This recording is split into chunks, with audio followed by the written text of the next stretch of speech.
Totoo naman eh, di ba? Pinipilit na lang natin yung sarili natin na magpaka-busy. Pinipilit na lang natin na malibang tayo sa ibang bagay para makonvince mo yung sarili mo na okay ka lang kahit hindi ka naman talaga okay. Di ba? Alam ko yan. Basa na kita. Nililibang mo yung sarili mo para hindi mo na maalala yung mga bagay na nagpapalungkot sa'yo.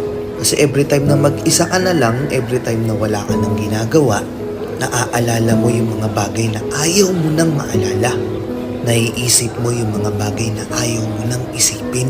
Kaya pinipilit mo na lang magpaka-busy. Huwag na tayong maglokohan dito. Alam ko hindi ka okay ngayon. Alam ko maraming bumabagabag sa'yo. Pero kahit anong mangyari, naniniwala ako na kung ano man yung bigat na dinadala mo, malalampasan mo yan. Parte lang yan ng buhay. Kung wala mang nagsabi sa'yo nito, kung lahat man ng tao sa paligid mo wala nang pakialam sa'yo, gusto ko lang malaman mo na oo ako, naniniwala ako na magiging okay din ang lahat.